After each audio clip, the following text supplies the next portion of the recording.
Donc vous avez vu cette première partie, ce film un petit peu difficile, parce qu'effectivement les Maasai souffrent énormément de cette occidentalisation du monde.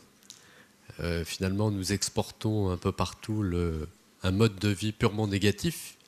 Enfin, purement négatif au sens où on veut éliminer les cultures pour remplacer par un mode de vie donc, basé sur la consommation et sur l'homme déraciné, coupé de ses racines communautaires. Avec Kenny, j'ai beaucoup participé à Genève au groupe de travail de l'ONU sur les peuples autochtones. Je vous fais une parenthèse là, c'est important parce qu'effectivement, pendant des années, lorsque j'ai été enseignant-chercheur, je me demandais ce que j'allais faire là tous les ans avec des représentants des peuples premiers pour tenter de rédiger un texte, un droit des groupes, à côté des droits subjectivistes, droits individuels, l'homme coupé de ses racines. Je me disais à quoi bon.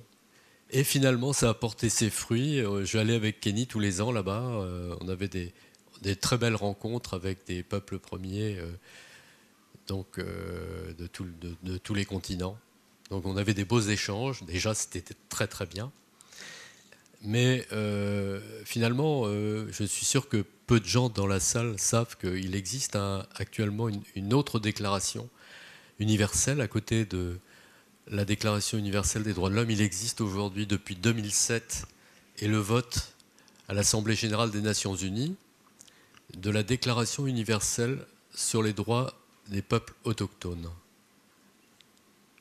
Donc je vous invite à aller voir ce texte qui est très beau, très important, et vous pouvez voir à quel point il existe aujourd'hui donc un droit des groupes en développement constant. Et c'est très intéressant parce que là on voit bien les limites dans lesquelles nous sommes aujourd'hui plongés. Et donc je dis bien, les peuples premiers, oui, sont pour moi le second souffle dont nous avons besoin. Et ça a commencé donc même au niveau international, puisque en septembre, il va y avoir un sommet des chefs d'État. Une première au niveau de notre histoire, c'est vous dire à quel point nous allons mal. Les chefs d'État vont se réunir, tous les chefs d'État de la planète, à New York en septembre, au siège de l'ONU, pour parler pendant 2 semaines des peuples premiers. Qu'est-ce que les peuples premiers peuvent nous apporter ? Dans 2 ans, à Paris, se tiendra le sommet sur le climat, où les peuples premiers, à nouveau, seront en première ligne. Parce que d'un côté, ce sont des victimes sacrificielles sur l'autel du progrès,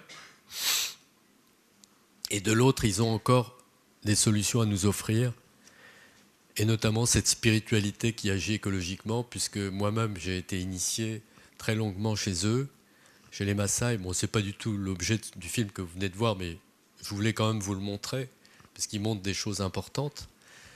Mais j'ai été initié à cette construction de l'homme qui m'a fait prendre conscience de l'unité dans laquelle nous sommes, l'unité avec la Terre, l'unité avec le cosmos, avec l'univers, avec des choses qui nous dépassent aussi. Pourquoi les Maasai sourient tout le temps ? Non pas parce qu'ils sont bêtes, mais précisément parce qu'ils sont reliés, ils sont dans l'unité et qui vivent dans l'ici et maintenant, ils vivent l'instant présent, ils savent ça. Donc moi j'ai appris à faire cela, en toute humilité bien sûr, et j'ai mis ma vie en concordance avec cela.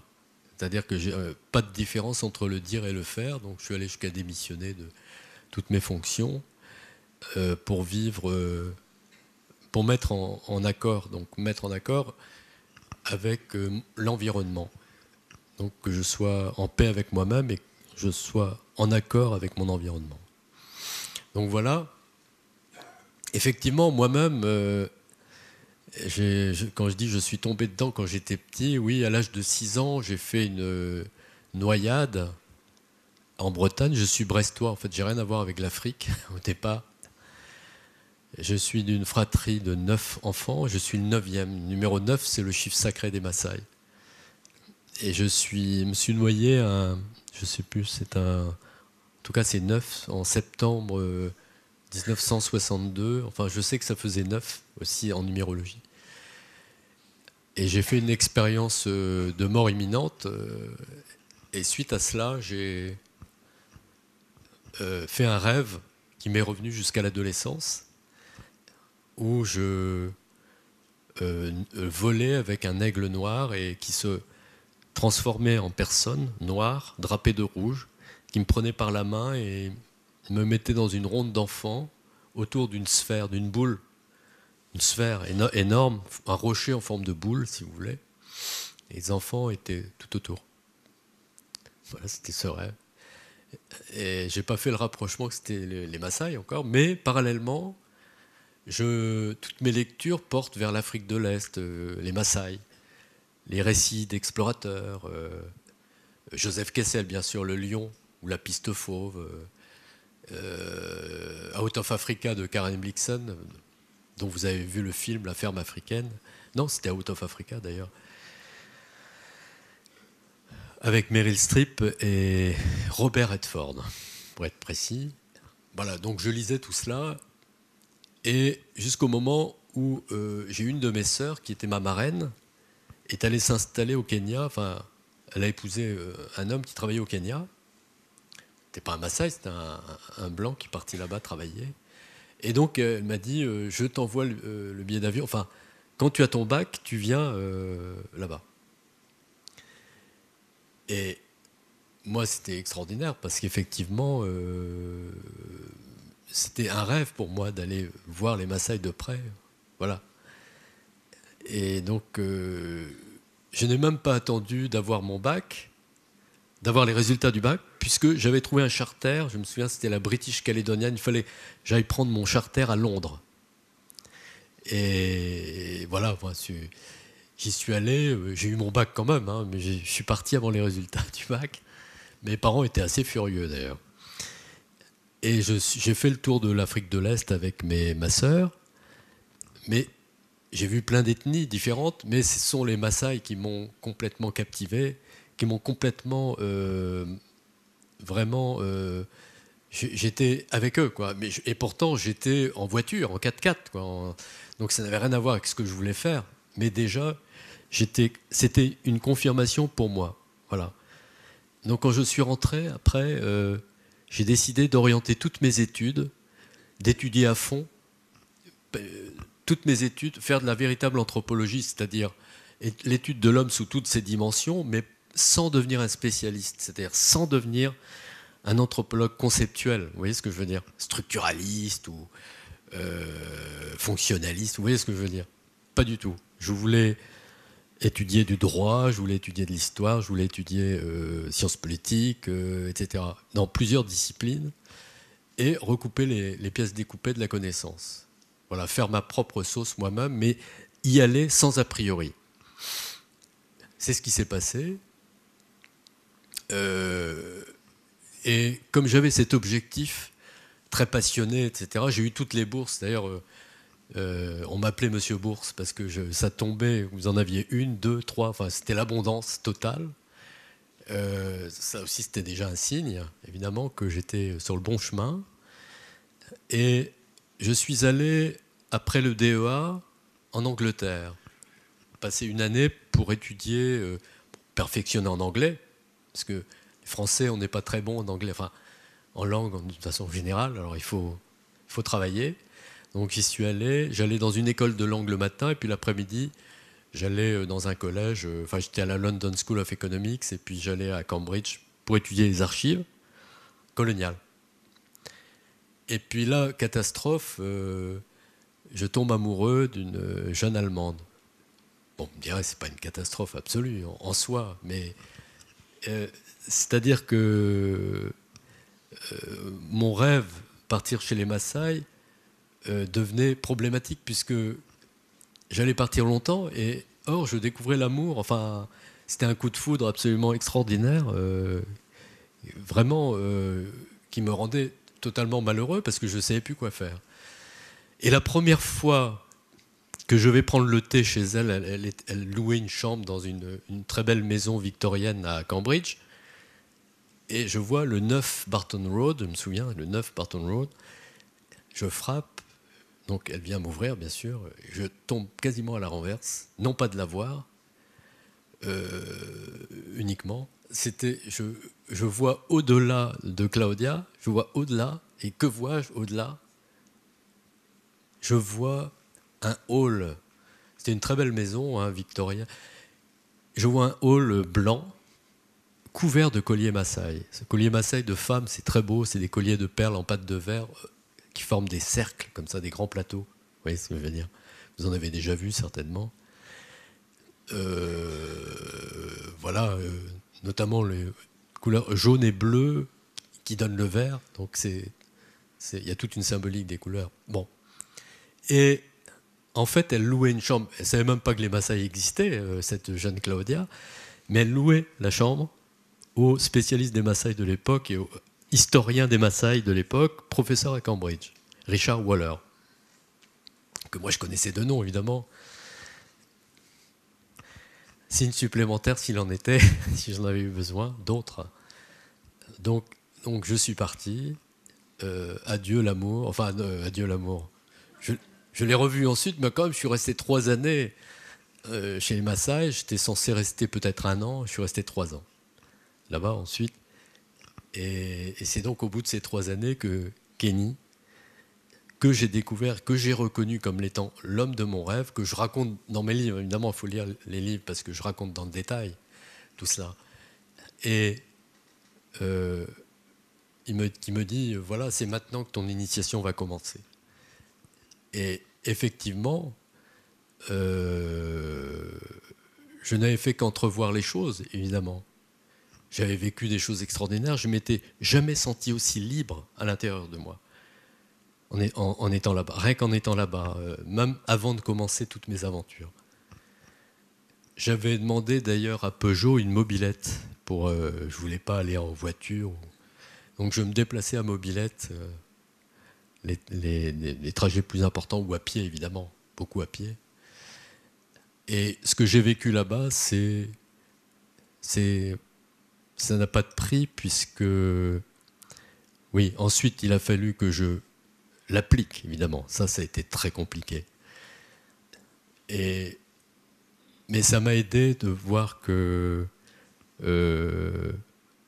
en fait, ce qui compte, j'ai appris, ce qu'il y a de plus précieux dans la vie, c'est de savoir qu'on n'est pas seul.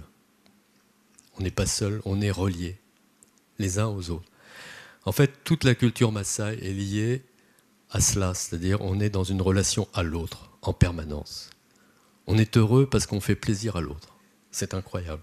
On est dans le partage parce que l'autre est le prolongement de soi-même. On est aussi dans l'unité. C'est-à-dire qu'il n'y a pas de... Maasai vient de Ilmao, qui veut dire les jumeaux. Pour ça que Kenny m'a encore envoyé un petit mot hier sur Internet en me disant... je disais que je venais à Nîmes, justement. Il me bénit à chaque fois. Je vous lirai une bénédiction de Kenny. Ce n'est pas une bénédiction en l'air, c'est une bénédiction vibratoire qui apporte la paix, l'amour. Je vous la lirai tout à l'heure, vous allez vous mettre peut-être à pleurer, je ne sais pas. D'émotion.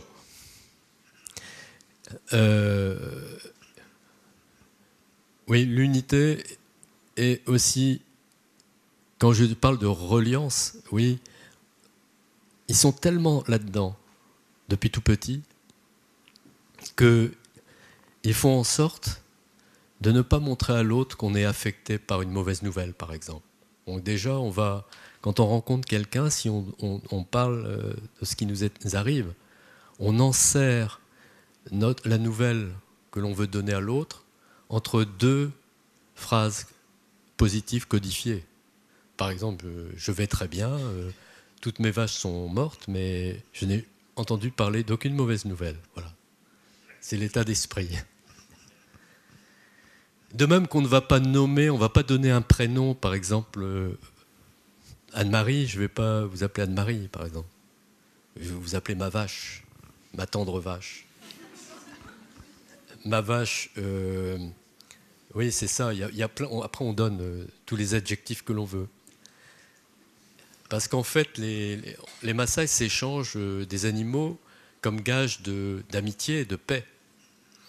Donc avec Kenny, on s'appelle Parkitang, ça veut dire ma vache.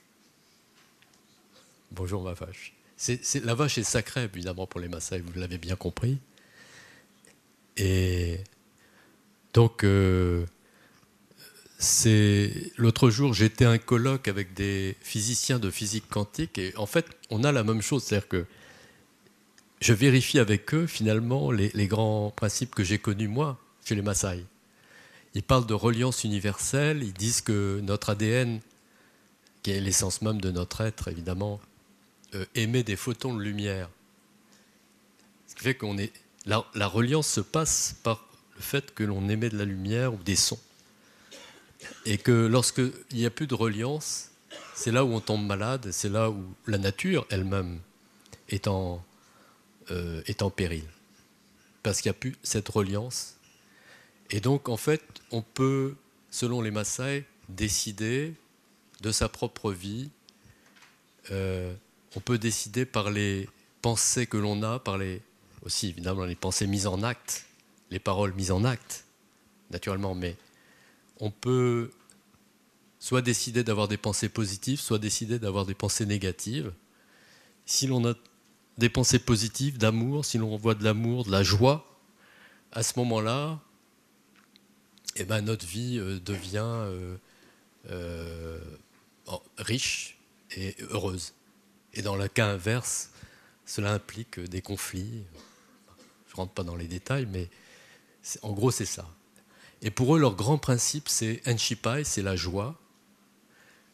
La joie, vous avez vu, ils sont joyeux, même si on parle de choses tristes. Et la joie s'appelle Enshipai. Pour eux, c'est l'expression la plus pure de l'amour. Voilà, c'est une source à laquelle il faut s'abreuver en permanence. C'est pour ça que, même s'ils vont mal, ils ont un sens de l'humour extrêmement développé. Et Kenny, je l'ai vu, par exemple, se mettre à quatre pattes pour imiter une vache en train de brouter de l'herbe.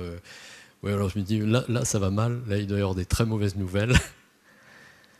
Mais c'est ainsi. Donc, ils considèrent que si l'on sourit à la vie vous sourit. Voilà. Et puis que de toute façon, la joie, en fait, nous permet d'être tendre avec nous-mêmes et tendre avec l'autre, quoi. C'est comme ça.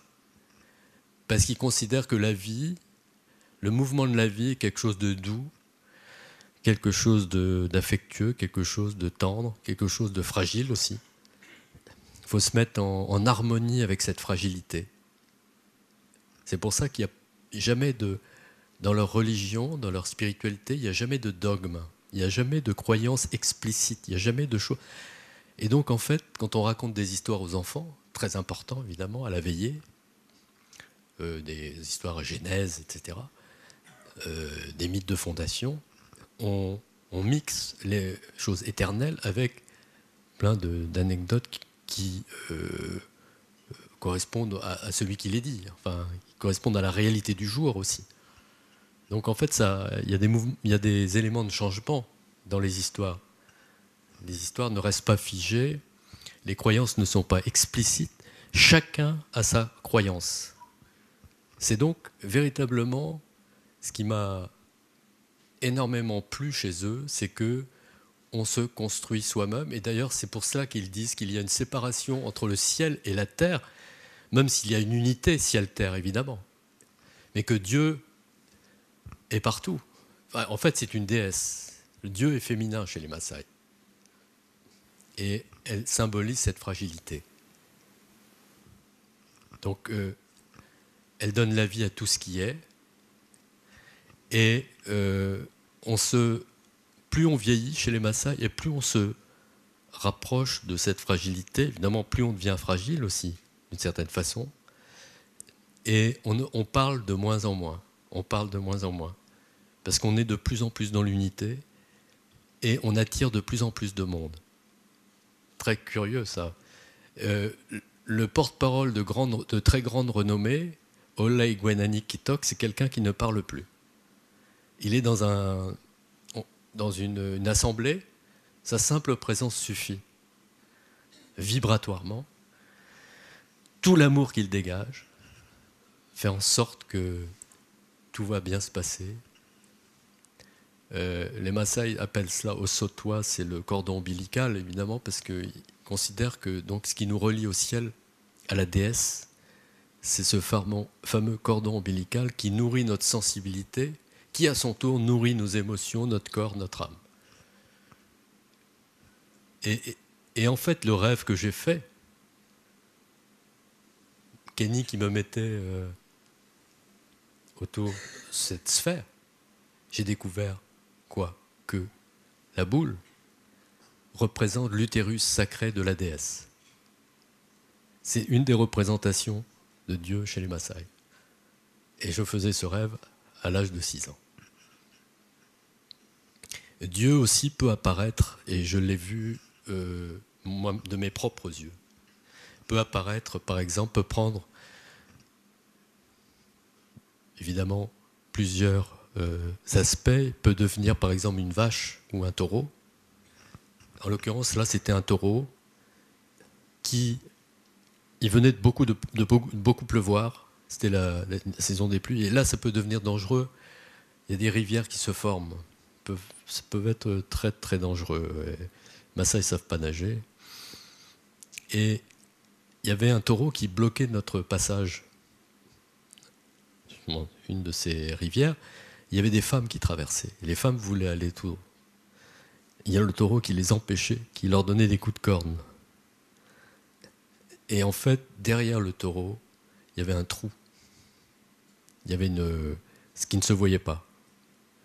Donc il aurait pu y avoir des noyés, bien sûr. Ça se passe souvent d'ailleurs. Et là, les Maasai l'ont appelé Oloingoni Lankai, donc le taureau de la déesse. C'est en fait c'est le divin en action. Voilà, c'est Dieu qui apparaît. Et là, à ce moment-là, la réalité devient transcendante, éternelle. Voilà, la réalité en plein, quoi. C'est ça, Dieu. C'est quelque chose que l'on vit. Par exemple, il y a 3 ans, j'étais avec Kenny un petit matin. Il y avait la rosée qui perlait dans les arbres. C'était magnifique. Des acacias céales au tronc jaune, pâle. Un groupe de girafes, vous savez, avec cette démarche à l'amble chaloupé. Là, c'est petit matin. Manège amoureux des touracos, des oiseaux magnifiques, multicolores. Et il y avait un peu de vent qui faisait que les hautes herbes rouges et vertes, qui ondulaient comme ça, c'était très magnifique. Un vallon majestueux. Eh bien, j'ai dit à Kenny, c'est beau. Oui, comme on peut être bête parfois à dire c'est beau, bah oui, mais que dire d'autre? Et il me dit, oui, c'est la déesse Nkai qui vient te dire au revoir et te souhaiter bon voyage. C'est la danse de la déesse, me dit-il. Oui, donc en fait, voilà, c'est leur représentation de Dieu, mais ils ne peuvent pas dire... ils ne pourraient pas en parler beaucoup. En fait, ils lui parlent, ils sont dans une relation intime à la déesse, avec ce cordon ombilical, les Maasai. Donc ils lui parlent, ils lui disent des mots doux, etc. Et Nai Pasai, Nai Parsinai, moi qui souffre, ma déesse, voilà, dis-moi ce que je dois faire, etc. etc. Mais parler de Dieu, parler à Dieu, oui, mais parler de Dieu, pour eux, c'est pas quelque chose ça correspond à pas grand-chose, en fait. Donc j'ai parlé de la joie, j'ai parlé aussi des difficultés. Alors, chose curieuse, les Maasai remercient. Bon, alors là, c'est des situations extrêmes que vous avez vues. Il y a des groupes qui ont énormément souffert parce qu'il y a beaucoup d'entourloupes là-dedans. Bon. Mais les Maasai, généralement, remercient quand il y a une grande difficulté. Plus elle est grande, et plus ils disent merci. Et ils l'appellent d'ailleurs Osina Kishon, Ça veut dire la souffrance devient un don. Parce qu'en fait, ils ont appris très tôt à faire la navette entre les éléments apparemment contradictoires de la paire. Tout fonctionne par paire. Je dis donc, Mahasai vient de Ilmao, qui veut dire les jumeaux, qui illustre leur spiritualité, qui repose sur l'expérience que toutes choses sont reliées à d'autres pour former des paires d'éléments complémentaires et non pas antagonistes. Donc les difficultés font partie de une paire avec la facilité, avec une situation qui est plus facile.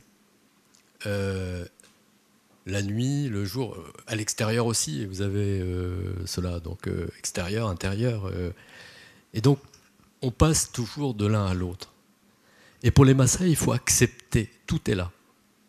Si on n'accepte pas, ça vous revient en boomerang. Vous êtes... c'est pour ça qu'on souffre, nous, on souffre en fait de ne pas accepter la dualité. La dualité est inséparable en fait. Nous, on est dans la dualité parce qu'on n'accepte pas les éléments qui nous vont pas bien. Une difficulté, on défonce la boîte aux lettres. Je veux dire, quand j'ai reçu la lettre de Anne-Marie Lanta, j'ai défoncé la boîte aux lettres. Non, mais je plaisante. Oui, non, mais une facture, vous l'avez tous fait, défoncer la boîte aux lettres. Moi, le premier d'ailleurs. Mais voilà. Donc, les Maasai, c'est quelque chose d'impossible. Impossible. Donc, c'est un petit peu comme le yin et le yang, si vous voulez. Voilà, les Maasai ont ça. Et je me souviens justement quand j'ai une difficulté, justement, on n'est plus joyeux dans ces cas-là. Et pour retrouver la joie, bon alors, je visualise des choses, je laisse partir mes émotions, je visualise qu'elles partent, elles quittent mon cœur comme ça. Elles se transforment à ce moment-là en une vive énergie. On retrouve, voilà, c'est un nettoyage. Des choses très simples, hein, des choses très simples. Et je vous donne un exemple. J'étais en Ardèche, je préparais la venue de Kenny pour des conférences. D'ailleurs, je veux qu'il revienne faire des conférences uniquement sur la spiritualité avec moi. Il viendra certainement en septembre, j'espère, mais je suis en train d'essayer de voir, donc pouvoir le faire venir, peut-être ici, peut-être ça serait merveilleux en tout cas. Ça serait merveilleux parce que c'est un être exceptionnel, je peux vous le dire. D'ailleurs, il y a son petit livre Retour à la vie dont Anne-Marie a parlé. Effectivement, c'est un petit bijou. Bon, donc on vous tiendra au courant par Anne-Marie, certainement. Ça serait bien. J'étais en Ardèche et puis j'ai eu un doute. Vous savez que ça arrive, vous avez une baisse de régime, vous êtes un peu fatigué, souvent fatigué, une idée négative, et s'il ne venait pas, voilà, je prépare sa venue, et puis s'il ne venait pas, parce que l'animal, il ne me prévient jamais. Ah mais non, mais c'est terrible. Même pas une confirmation d'un vol, je sais qu'il arrive. Évidemment, c'est moi qui ai pris le billet, mais sinon, il n'y a pas de confirmation. Ça fait que je vais à l'aveugle à Roissy. Mais il est là, même, il peut venir avant, ça m'est arrivé, je raconte dans le livre.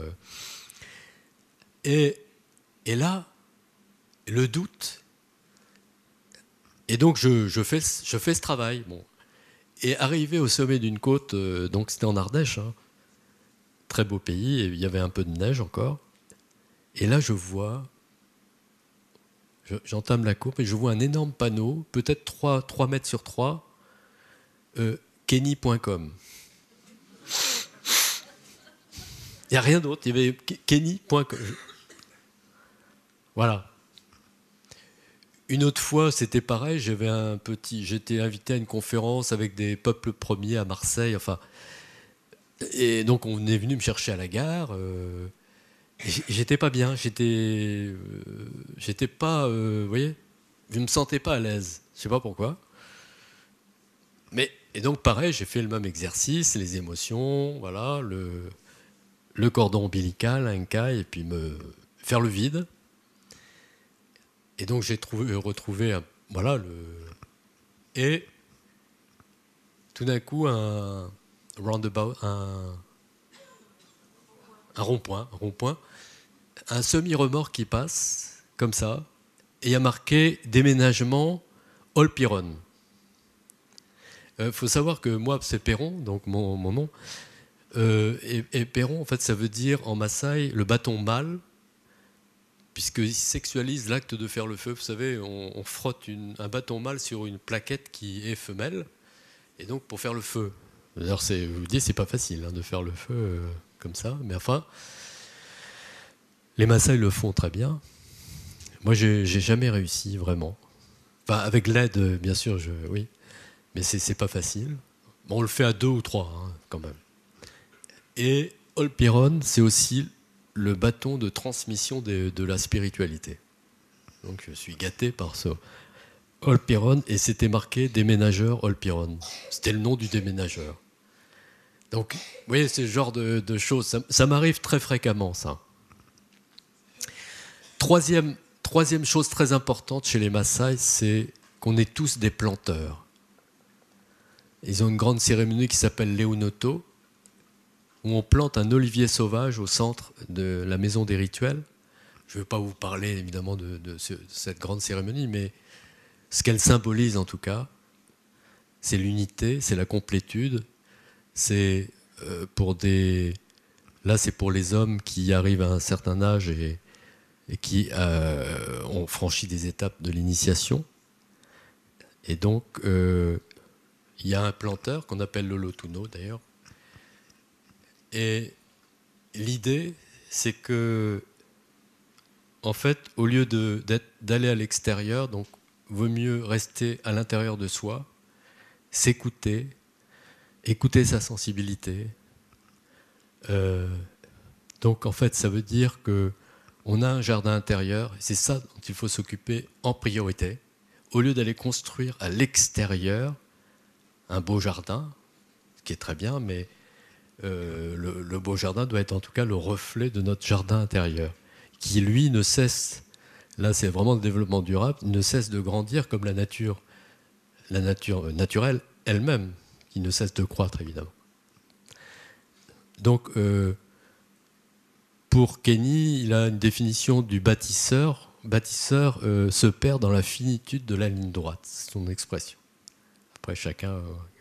Parce que les Maasai en fait sont... Tout leur rituel se passe dans des cercles et se passe au centre de ce cercle. Et effectivement, on sait que les cercles, aussi la pensée est circulaire, la joie est circulaire, etc., dans la physique quantique. Donc, il y a une chose fondamentale que m'ont appris les Maasai, c'est qu'il faut on a tous une destinée et qu'il faut avoir un seul objectif de vie et s'y tenir. Voilà. C'est pourquoi ? Parce que il faut être centré. Pour qu'un organisme soit vivant, il faut qu'il agrège, c'est vrai, tous les éléments qui le composent. C'est ainsi en biologie. Tous les êtres vivants, c'est ça. Et regardez même la Terre qui gravite autour du Soleil. Elle gravite autour d'un point central. Nos cellules sont elles-mêmes structurées autour d'un noyau central, dans l'infiniment petit.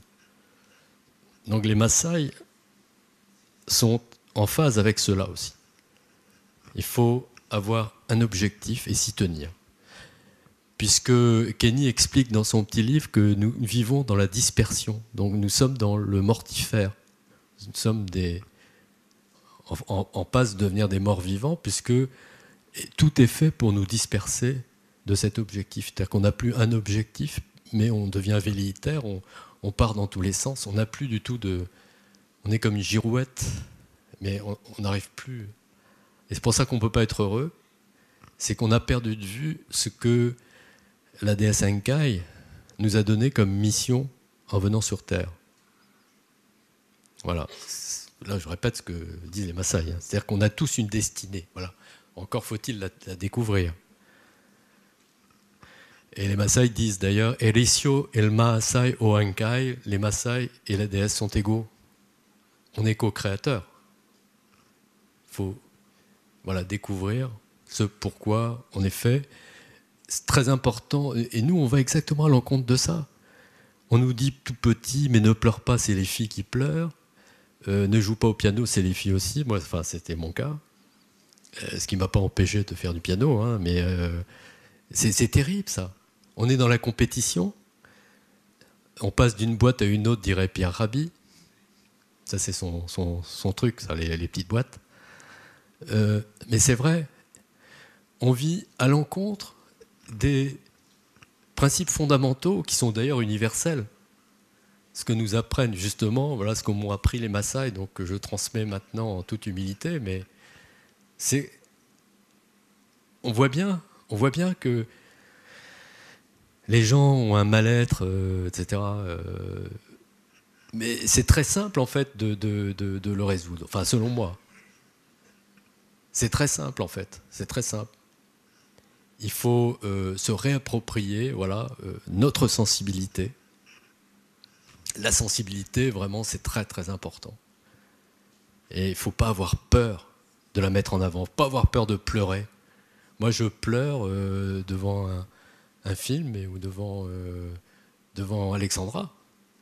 Avant, je ne pleurais pas, j'avais peur de dire mais elle va me prendre pour qui, etc. Non, non, non, non. Puis ça permet d'aller beaucoup mieux. Pleurer, rire. Ah oui, ça c'est ce que m'ont appris les Maasai, et c'est ça. Ils rient beaucoup, ils rient énormément. Quatrième principe, alors ça c'est Aingolu Enkito, c'est vraiment rechercher le bon ordre. C'est vraiment, vraiment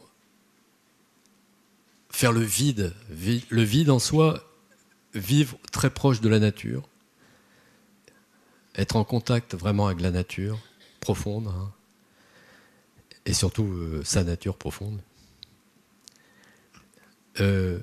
Et faire l'expérience en fait que le pouvoir qui nous dépasse, qu'on appelle Dieu, qu'on appelle l'énergie, etc., en fait, est là pour nous protéger, à condition d'avoir une foi illimitée en elle. Les Maasai ont une foi illimitée en Enkai. Donc, en cas de pépin, si j'ose dire, en cas de grosse peur, ils se laissent faire par Enkai. Ils savent que Enkai va résoudre leurs problèmes. Alors moi, je vous en parle parce que ça m'est arrivé plusieurs fois. Pas la noyade tellement, c'est une expérience extraordinaire, mais quand je suis allé au Kosovo, médiateur au Kosovo en 2000-2001, après les frappes de l'OTAN, et je me suis retrouvé à faire des réunions de réconciliation entre les Serbes, les Albanais, les Tziganes. J'étais Democratization Officer, donc j'étais là pour réinstaurer la démocratie, vous imaginez. Bon, mais enfin en tout cas, je vais vous lire ce que Kenny m'avait donné comme bénédiction avant de partir. Il m'avait dit qu'en fait, l'important c'était de ne pas faire la paix, une paix fabriquée qui ne dure pas. L'important c'est que tu fasses la paix avec toi-même. Que tu aies la paix en toi pour faire la paix aux autres, pour que les autres aient envie de faire la paix. Alors je l'ai pris au mot et d'une part, j'ai été protégé au-delà de ce qu'on peut imaginer, alors que j'ai eu 3 situations très chaudes où j'aurais dû mourir. J'étais attaqué, une fois étranglé, une autre fois sur le pont de Mitrovica. J'ai été attaqué. Le matin, j'étais allé prendre En fait, j'avais une voiture blindée, je conduisais une voiture blindée, qui était blindée, qui s'appelait 007 d'ailleurs, son nom de code. Je ne sais pas pourquoi. Et moi, j'étais Victor Uniform 21. Bon, c'est très militaire, hein, Et un matin, c'était le printemps, et moi qui suis quand même assez poète, on ne peut pas dire que... Voilà.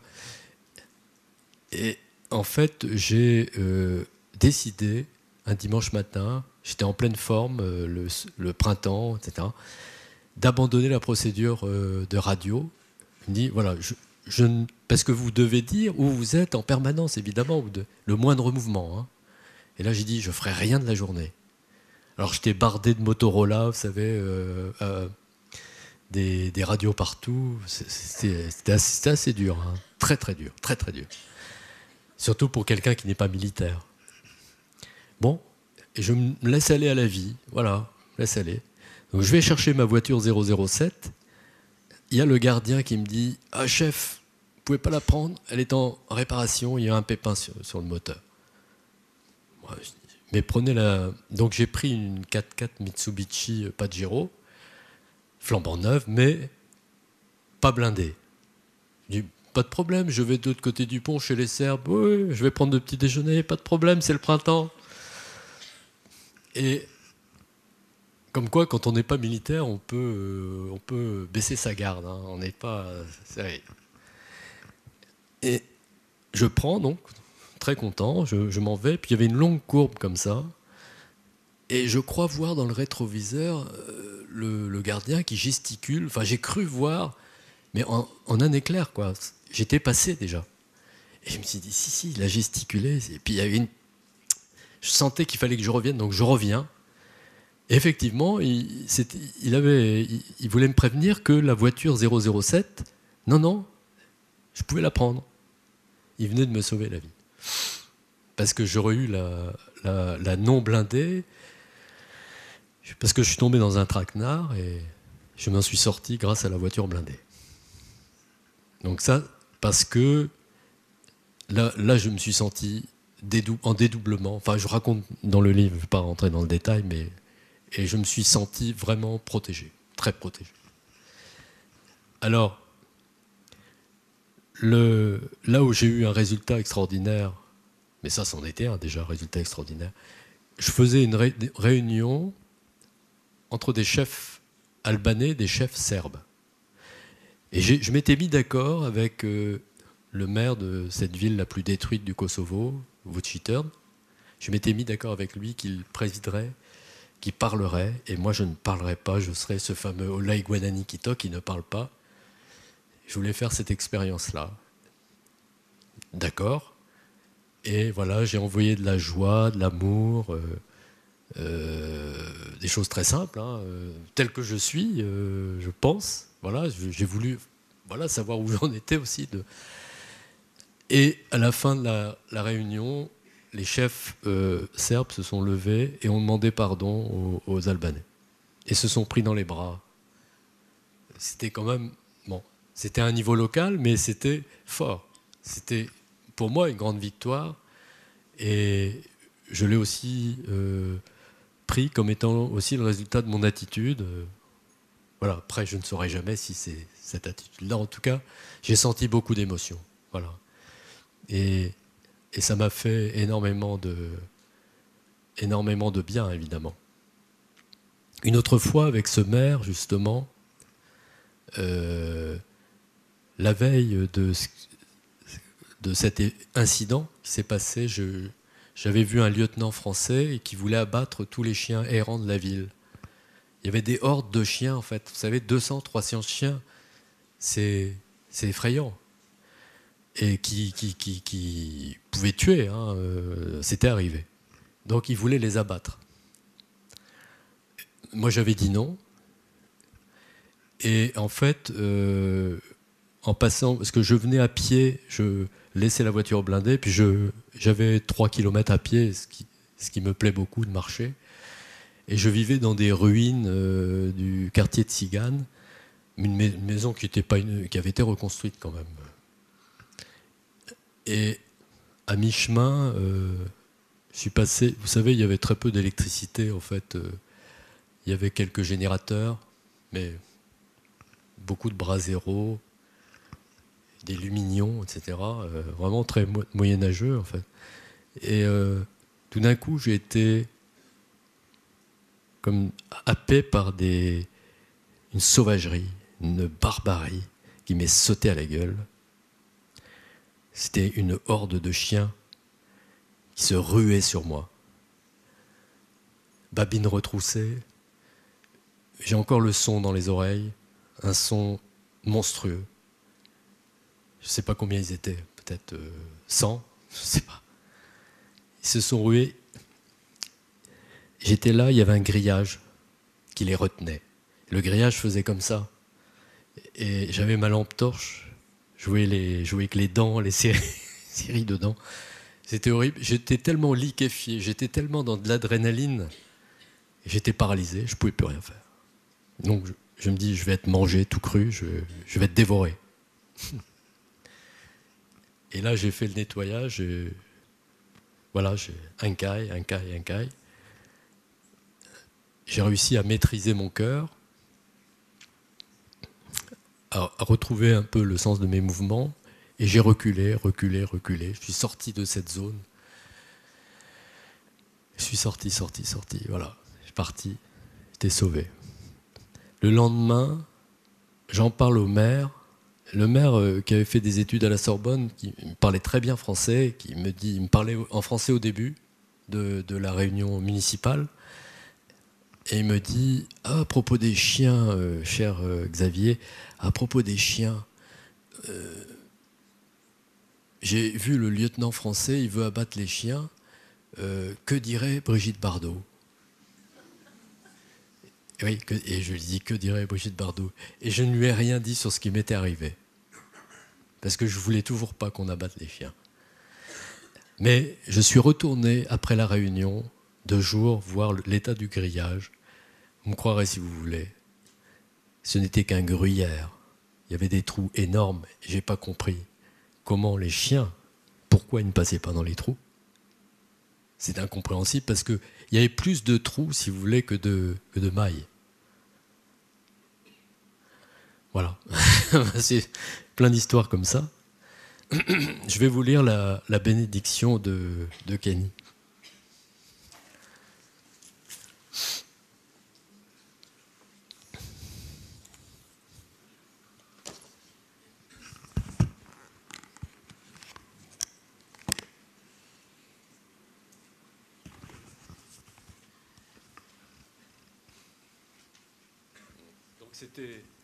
C'était juste avant que je parte au Kosovo. Il m'avait écrit une lettre magnifique et avec cette bénédiction à la fin. Alors, les bénédictions, c'est quelque chose de très, très important pour les Maasai.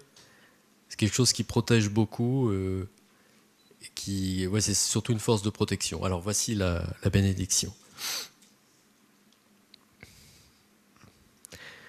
Nabo ake iltungana poki.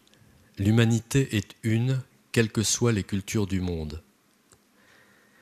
Kinap Enkai, que notre déesse soit toujours avec toi. Shomo, si iye ima ndikiro naudo olmaiton.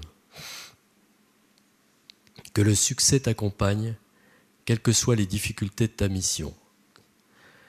Shomo, si iye iwa eropili enkadoru.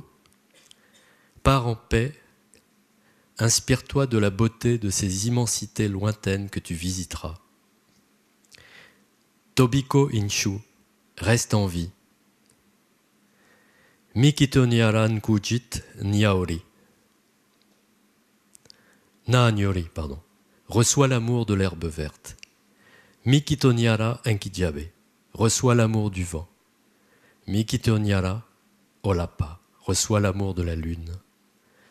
Mikito Nyara il maiton pooki, reçoit l'amour de tous les peuples. Ta oli omon, est le regard clair. Ta olmowo lenkai, soit la corne de notre déesse. Mikinta boloki enkai enkoitoi. Qu'elle t'ouvre la voie. Kincho iye endupoto. Que ma bénédiction te rende efficace. Shomo olomelok, va et sois toujours entouré de douceur. Voilà. Ça, c'était la bénédiction. Vous voyez, c'est quelque chose de très, très beau, très poétique, très concret aussi.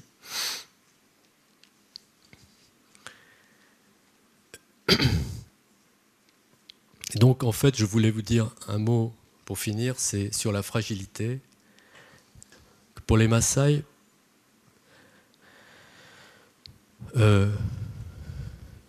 les femmes enceintes, par exemple, ou le nourrisson, ou une femme, de façon générale,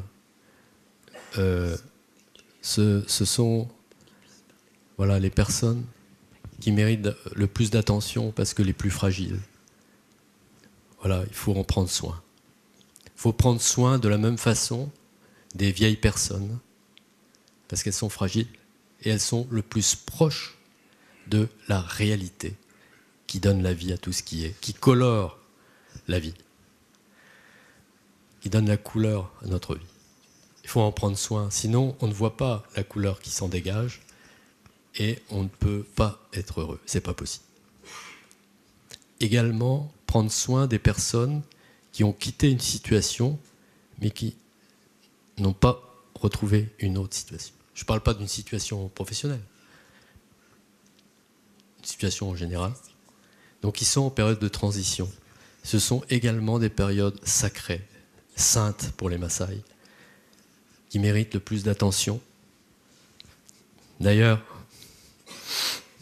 les Maasai disent, les Maasai renferment leur spiritualité dans des proverbes.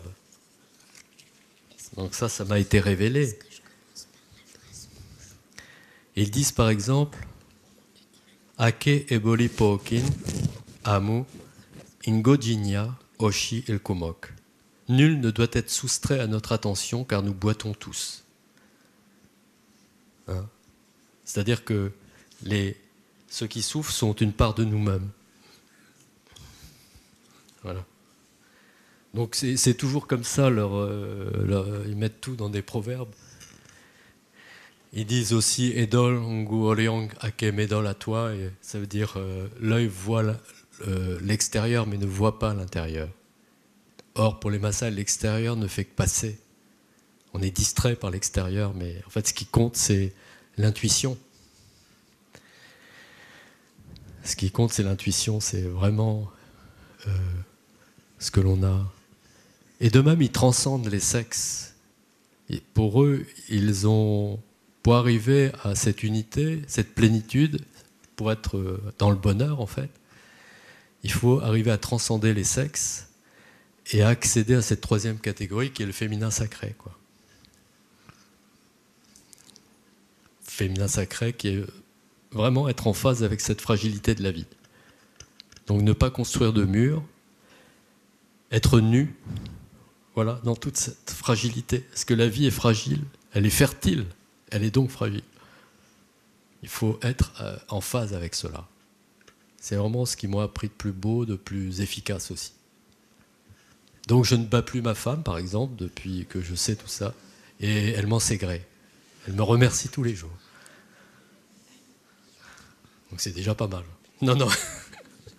Non, mais je plaisante, j'ai jamais levé la main. Voilà, en gros, mais je suppose que vous avez des tas de questions à me poser, parce qu'on n'épuisera pas le sujet. Hein. Et d'ailleurs, pour les Maasai, il faut être dans l'expérience et non pas dans le discours. Alors là, j'ai été un peu trop dans le discours. Hein. Si vous avez des questions à me poser, je fais d'ailleurs des ateliers. J'ai mis des feuilles là-bas hein, pour ceux que ça intéresse. Je fais des ateliers d'une journée qui plaisent beaucoup parce que c'est très concret, très ludique et très, très chaleureux. Ah oui, je suis à Angers, mais je me déplace en fait, je vais beaucoup chez les gens qui rassemblent une dizaine de personnes. Bon, il faut un nombre de personnes minimum quand même pour que je me déplace, mais j'aime bien ça parce que du coup on n'est pas dans un endroit neutre, c'est chaleureux, c'est un moment de partage aussi. D'où vient le rouge de leur vêtement ? Ah, très bonne question. Alors, le rouge, en fait, chez les Maasai, c'est pour ça qu'on a gardé le bleu ici. Merci Anne-Marie, d'ailleurs. Ça, c'est la couleur sacrée par excellence, c'est la couleur d'Enkai, ce bleu-là. Le rouge, c'est la couleur de l'entre-deux, justement, des situations d'entre-deux, situations initiatiques, situation de fragilité.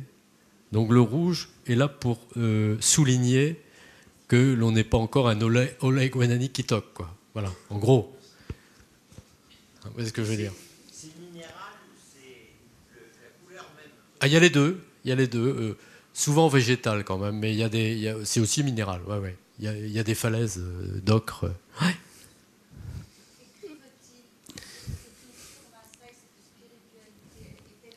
Non, elle est transmise par oral, ouais. Oui. Il y a beaucoup de symboles aussi. Non, pas du tout. Non, pas du tout. Non, moi je ne crois pas du tout à sa disparition. J'en ai peu parlé, mais ils ont un clan de chamans qu'on appelle Iloiboni Kitok, dont on a vu un peu l'un des représentants. Je vais appeler chef spirituel si vous voulez, mais... Oui, voilà. Bon, mais chez les Maasai, voilà, ils sont tous plus ou moins chamans. Hein, on est tous, d'ailleurs, on l'est tous. Mais ce que je veux dire, c'est qu'il y a un clan particulier qui vit dans la forêt de l'enfant perdu, justement, et qui garde, voilà, les secrets. Non, mais je crois pas. Non, sincèrement, non. Il y a une. Ils sont bien là. Comme dit David Western, bien sûr, il y a des éléments de leur culture qui vont disparaître, mais leur spiritualité ne va pas disparaître. Et je suis là. Et d'ailleurs, Kenny m'a demandé d'être la lumière de leur transmission ici. Donc, ça commence à se transmettre aussi. Parce que je suis là pour ça. Comment ? Ah ben oui. Ah ben évidemment. Non mais vous pouvez pas arrêter le Titanic qui va dans l'iceberg, c'est pas possible. Ben non. Xavier, Oui. pardon, il y a une Oui. question là, monsieur attend depuis un petit Oui. moment. Redescendre d'un degré et quitter la spiritualité pour Oui. revenir au droit des groupes que vous avez évoqué au début de votre intervention. Il me semble avoir entendu d'une oreille distraite il y a quelques jours sur France Culture une émission sur le droit des peuples et le droit des marques. Et il me semble que dans cette émission, on a évoqué un procès gagné par le peuple Maasai contre des laboratoires pharmaceutiques qui avaient breveté l'un de leurs médicaments traditionnels, d'une part. Et d'autre part, on disait aussi dans cette émission que les Maasai s'organisaient juridiquement, donc en tant que groupe, pour défendre le nom de Maasai et éviter qu'il y ait... Est-ce que vous pouvez nous parler de cette... Parce que c'est quand même là une organisation juridique, on est loin du pastoralisme et de... Ah non. Bon. Non, on n'est pas loin du pastoralisme, c'est tout à fait la même... tout ça, c'est pareil.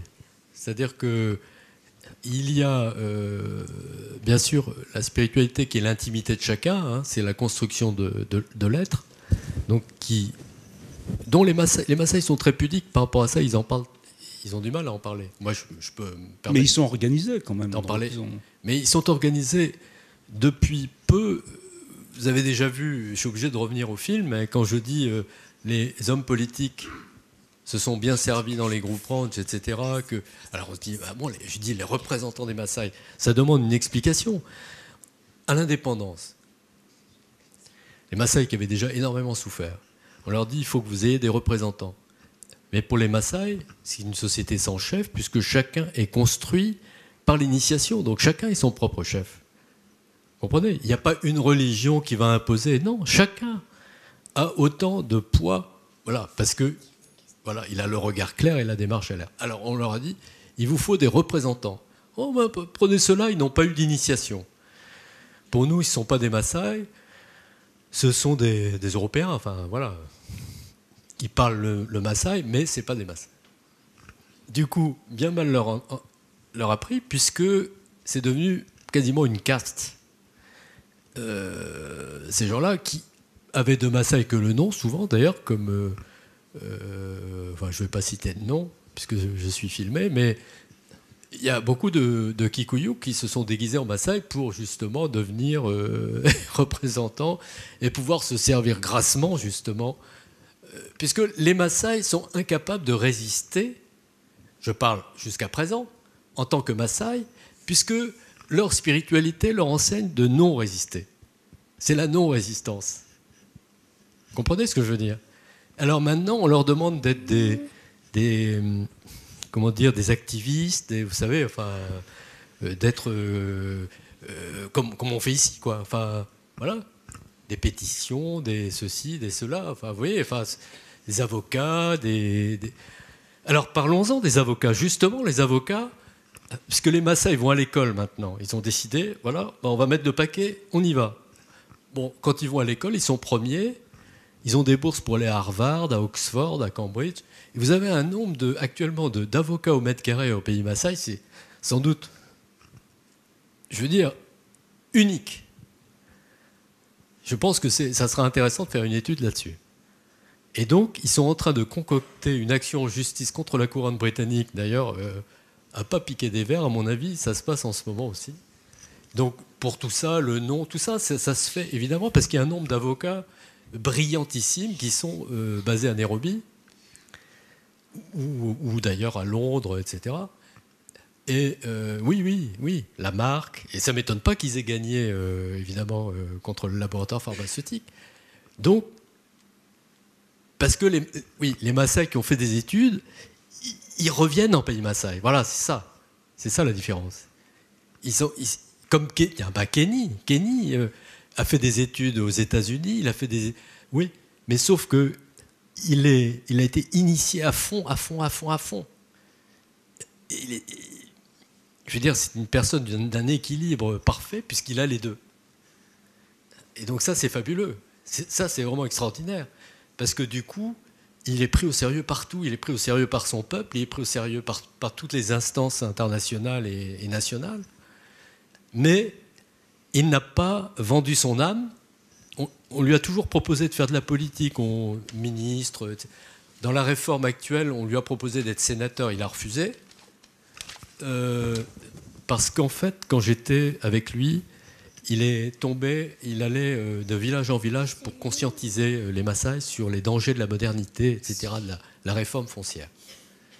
Il est tombé dans le ravin avec le bus parce qu'il ne conduisait pas, il allait en bus, en car. Il est tombé dans le ravin, tout le monde a été calciné mort, et lui, sauvé. Il n'a quasiment rien eu. Et là, on lui a dit, enfin, tu ne feras jamais de politique, tu seras le Moïse de notre peuple. Voilà. Et il a toujours tenu parole.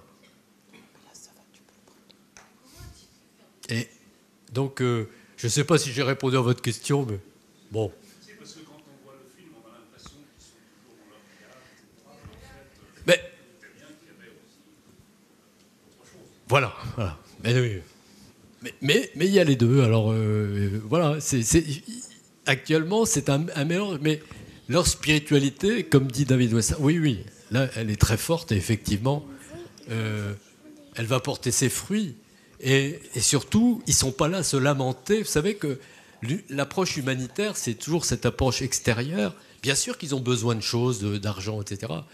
Mais surtout, eux ont besoin de venir dire qui nous, occidentaux, nous sommes. Faire de l'anthropologie réciproque, si vous voulez. Ce que Umberto Eco, en Italie, a fait, d'ailleurs. Et ça, c'est très intéressant. Parce que c'est pas fait... Parce que le Maasai ne le fait pas de façon haineuse. Il le fait avec amour. Quand vous voyez Kenny, vous avez envie de pleurer. Mais dans le bon sens. C'est-à-dire qu'il vous émeut. Ça remue. Donc moi, je ne sais pas si j'arrive à vous remuer un petit peu, mais bon, évidemment, mais c'est pas pareil. Moi, je veux bien me déguiser en Maasai, si vous voulez, mais ça n'aura pas la même... Ah non, vous vouliez me dire quelque chose, Anne-Marie? Non. Bon. Alors, oui, très bonne question. Oui, parlons des soins. Parlons. Les Maasai, il faut le savoir, justement, avec cette victoire pour les labos. Les Maasai, donc ça rejoint ce que j'ai dit sur leur spiritualité, ont une telle connaissance de l'environnement, une telle résilience, comme dirait Boris Cyrulnik, par rapport à l'environnement. Ils s'adaptent. Alors, tellement, qu'ils ont certainement connu avant la médecine occidentale, bien avant la médecine occidentale, des grands principes thérapeutiques. Par exemple, ils savent soigner la syphilis uniquement en exposant le malade à un endroit bourré de moustiques où il est sûr d'attraper la malaria. Le palu. Et le palu va le guérir de la syphilis. Vous imaginez ça? De même, ils ont fait une expérience à l'inverse. On a fait une expérience avec un médecin français. Médecin français qui a fait une expérience. Il avait trouvé que les Maasai avaient peu de fer, étaient pauvres en fer.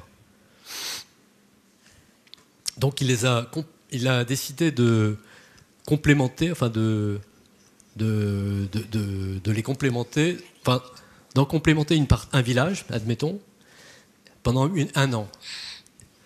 Et de laisser l'autre village, comme ça, voilà, il avait un échantillon. Eh bien, c'est sûr que le village qui a été complémenté, au bout d'un an, son taux en fer avait...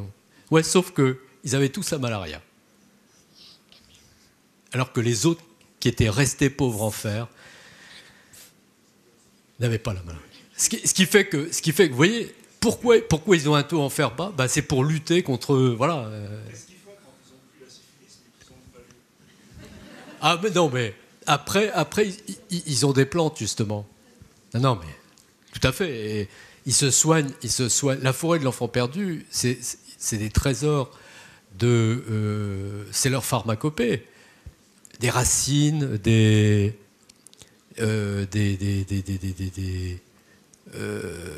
l'écorce, beaucoup d'écorce. Oui, c'est ça. Et aussi la sève, évidemment. La sève. Mais des ponctions de sève. Ah oui. Oh qu'est-ce qu'il y a comme arbre?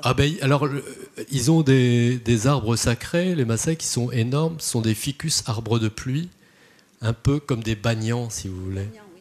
Voilà, qui sont gigantesques. Ficus religiosa. Banyan, c'est Ficus religiosa. Ah oui. Pardon? Oui. Banyan, ça s'appelle Ficus Oui. religiosa. Bon, celui-ci, c'en est un autre, si vous voulez, mais c'est le même genre. Et on l'appelle Oreteti. Oreteti, d'ailleurs, j'ai eu un rituel fait sur moi à partir d'une ficelle à base d'un Oreteti. C'est l'incopito, c'est-à-dire un rituel où on a recousu mon cœur, symboliquement, pour mettre à l'intérieur, ça rejoint ce que je disais tout à l'heure, pour mettre à l'intérieur le mal, le bien et le mal. Puisque pour les Maasai, le bien vainc toujours le mal. C'est-à-dire que, donc, en cousant, c'est un rituel, évidemment. Et donc, après, on dénoue, on fait 8 nœuds, on dénoue, et le mal est dissous. Et on est en pleine forme. Bon, ça, parce que quand on dit soigner, pour les Maasai, c'est surtout soigner son âme. Pour les Maasai, si vous voulez, votre âme est dirigée par votre ego, vous allez au conflit, vous allez être malheureux. Il faut laisser justement votre âme vous guider. Alors voilà, après c'est à chacun. Voilà. Et donc, pour être relié, justement, c'est d'envoyer l'idée. Vous connaissez Emoto ou pas, le japonais qui a fait des expériences avec des gouttes d'eau cristallisées, et qu'en fait, en ayant une pensée d'amour ou une pensée de haine, vous avez vu les images? C'est extraordinaire. Extraordinaire. Vous voyez une goutte d'eau magnifique, la structure, un vrai diamant, et sinon c'est une genre tête de mort, enfin... Oui, un truc qui fait peur. Un masque. Donc, oui, c'est ça, c'est...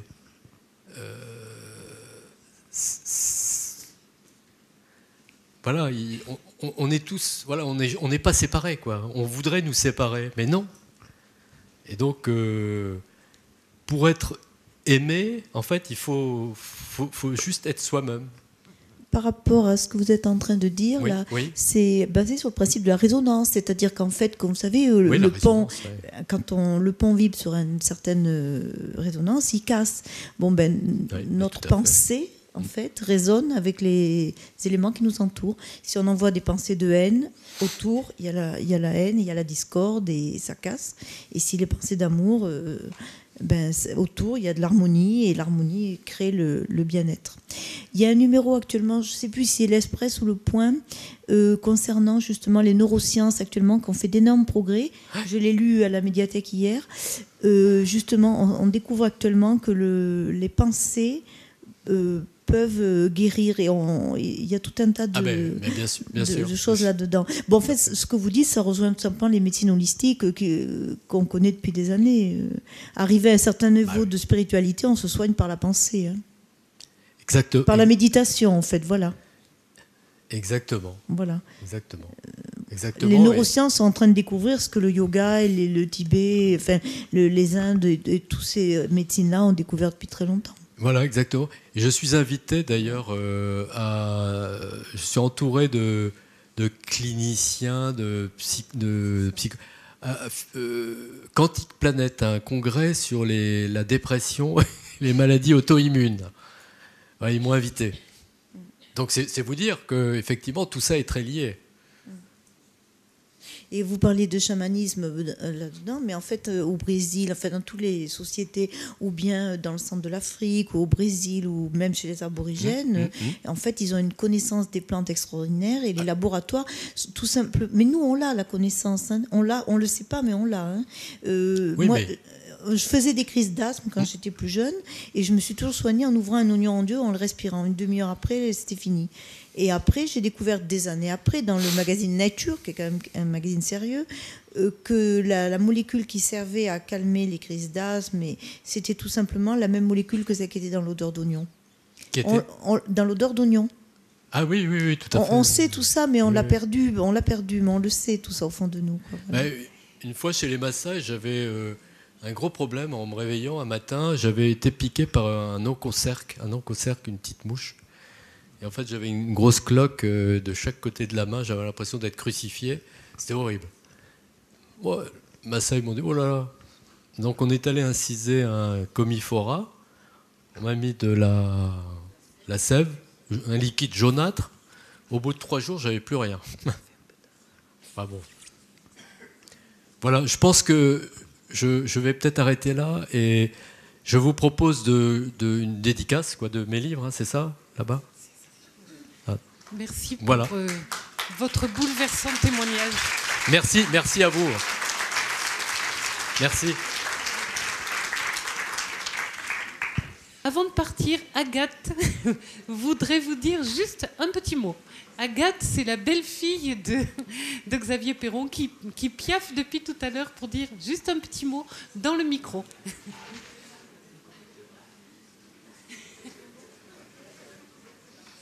Bonsoir à tous. J'espère que vous avez bien aimé la séance de Xavier Perron. Je vous laisse. Bonne journée.